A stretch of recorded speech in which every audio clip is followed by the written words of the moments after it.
Okay guys, so this is a video on how I make my own homemade booster packs. Basically I'm going to try to keep it short and sweet so you don't get bored, but basically I've created this template in Microsoft Word.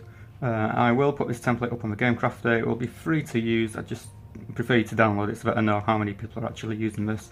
And all you really need to do is a very basic design. You just right click on here and you can change the image on this screen, fill, picture or pattern, and then you just choose your picture.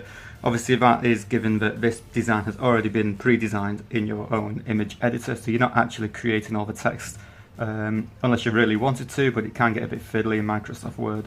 And then all these little boxes at the top and bottom you can delete, change, alter the colours, get rid of them, replace them or whatever you want. And the good thing about this booster pack is each one page will benefit you with 2 booster packs. They're just about the right size to fit on A4. So without further ado, I will print this off onto my printer. That is the model of the printer I'm using. It is a Canon LaserJet, however it is a super budget friendly LaserJet printer. A little bit bigger than your typical inkjet printer, however the quality on it is really good. And as for the paper, what I use is the HP Color Choice 160 GM thickness. It's got a really nice sheen and a really nice texture to it. So yeah, let me just get this thing printed. So this is the printer what I'm using. Like I said, it's a little bit fatter than the usual inkjet printer. It does print a little bit slower, and that is because this is the heavyweight paper. This is HP Color Choice 160 GM. It's a really nice smooth finish, so the people who get the homemade booster packs should be able to tell you that when they receive them. But overall, this LaserJet printer costs about 120 British pounds, so very good printer from me. And it can handle up to, I think it's 180 GM paper, so it's really useful for printing the thicker stuff. Okay, so tools you're going to need for printing and cutting this whole design out. A guillotine. If you've got a guillotine, this will give you really smooth cuts. If not, you can use a pair of scissors or a knife. Speaking of knives, I've got a craft knife here, pretty sharp one, as well as a metal ruler. Try and go for a metal ruler if you're using a knife, because this one in particular has got the finger groove in to protect your fingers.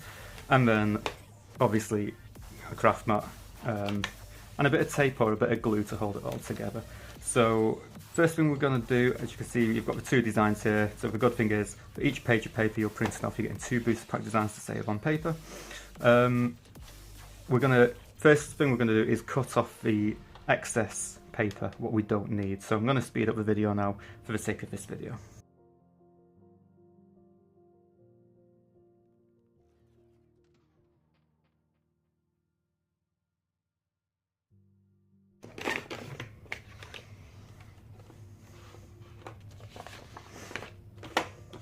And then the next thing we want to do is just cut along the middle line here.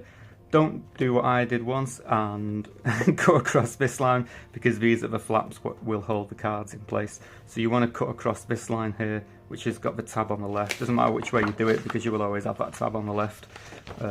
So we're just going to cut that in half quickly. And there we have our 2 booster packs. Now, before we get on to cutting the rest of these out, we're going to basically score the edges. So you've got the flaps, 4 flaps here, you've got 2 lines there, and then you only 2 lines here, and then you only really need to do 1 line here if you're planning on perforating this edge. If not, you've got 2 lines. So basically you've got those 2 vertical lines, those 2, and those 2. That's all there is to it. If you're fortunately for me, this guillotine has actually got a scoring feature. If not, you can get a scoring tool, which is basically like a blunt knife. You would just hold your ruler against it and then just run the scoring tool inside the gap. Now this is an optional stage, however, it will really help you when it comes to folding the pack and everything once everything has been scored.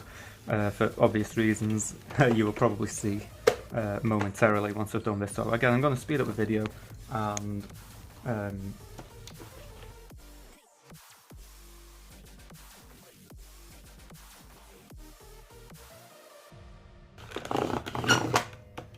Okay, so as mentioned, you can again choose to score this line here if you don't intend on perforating, which I'll show you the next step of what I do. Again, this is optional, however, what this next bit does is it allows your end user to help tear this off instead of pulling it from underneath. So again, this guillotine has actually got a perforation feature on here. If you've not got one of these features on a guillotine, again, you can get a perforation tool. It's basically, looks a bit like a pizza wheel with little pins in it, and you would put your ruler against it and you just run the tool against it and it pokes holes in the paperwork. So I'll just do that on there, and then there's a little blue line halfway down that flap so that we've got two perforated edges. You see that there? I'm not going to fold that. So you see how you've got a perforated edge there? So when this is all folded up, the end user can basically pull the tab and rip it off if you choose to. Now you don't have to do that. Again, that is another optional feature, because when you fold it all together, you can always just yank this back tab up if you really wanted to, but I like the idea of having two ways of opening the booster pack. So now that we've got everything scored, we're not going to fold it yet. You can start to see how it's ready to fold, but not just yet. We've just got to get rid of these last few white bits. So you can use a pair of scissors for this. However, I much prefer using a knife. I think for some reason scissors don't bode so well with me. So I much prefer to use them. And I'm just literally going to cut out these white bits here. So again, I'll probably speed up the camera.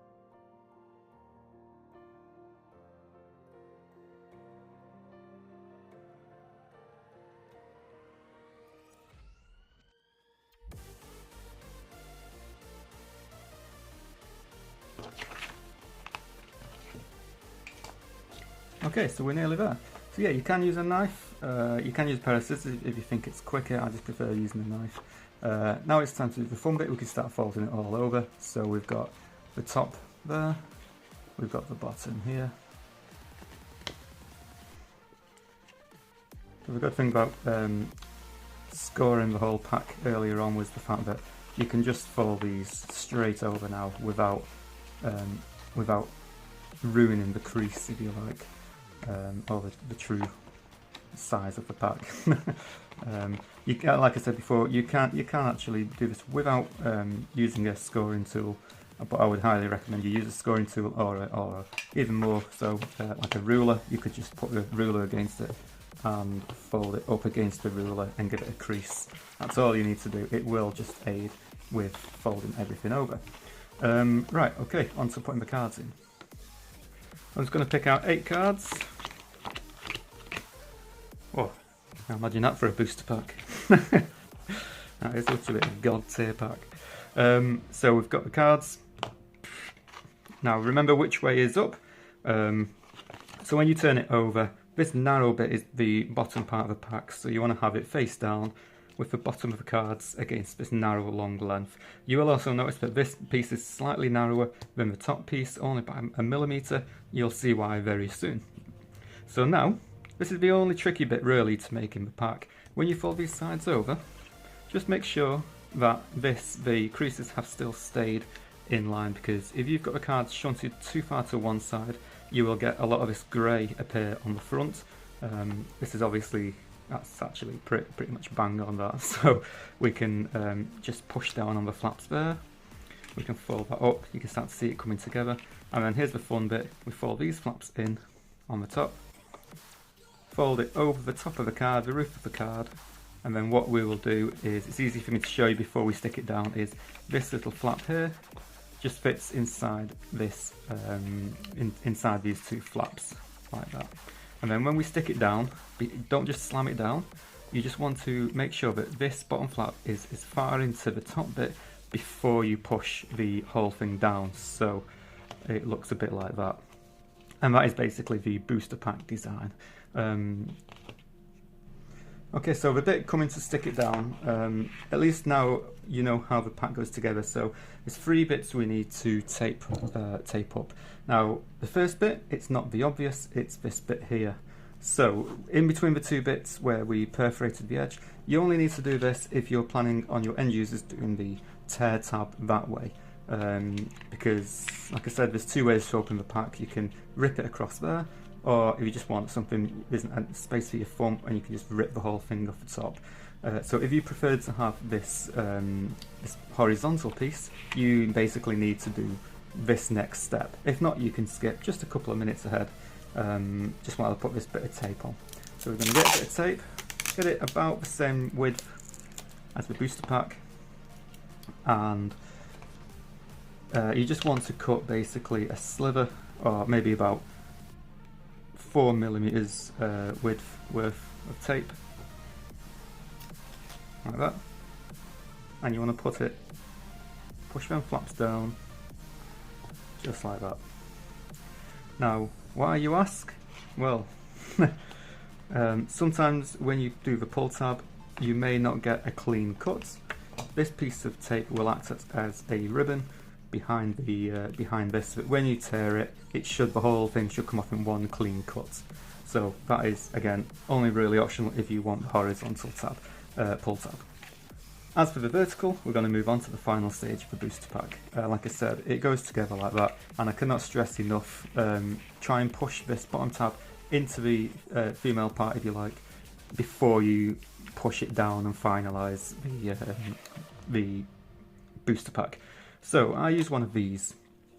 You can just use double-sided tape, that's pretty much what this is. However, I think this is a bit much more comfortable and ergonomic to use. So what we will do is just hold down that, and you're going to run this down these two long vertical edges, and that's all you need to do.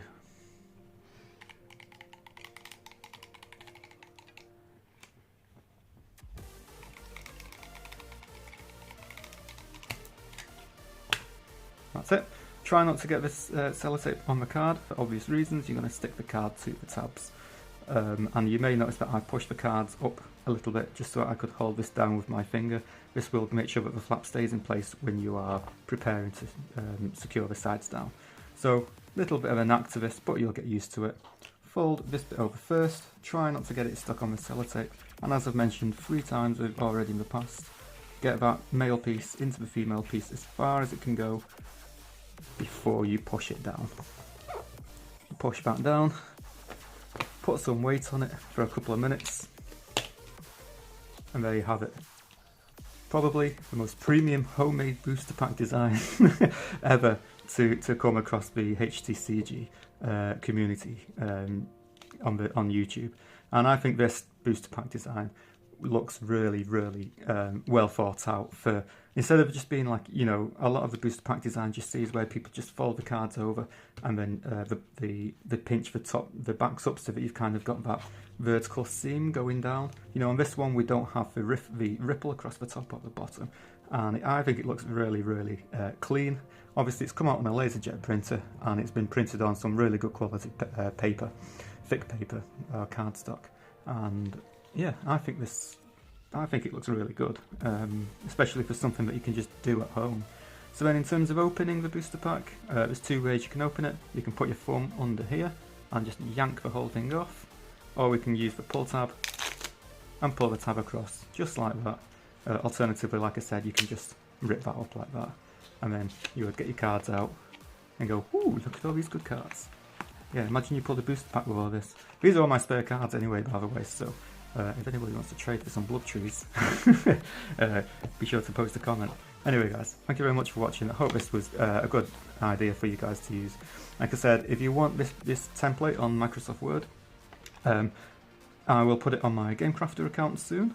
It will be free to use. You don't have to credit me as much as such. There is a little bit of credit here actually, just red on blue. You can't see it. It basically says Booster Pack designed by Raph, of course.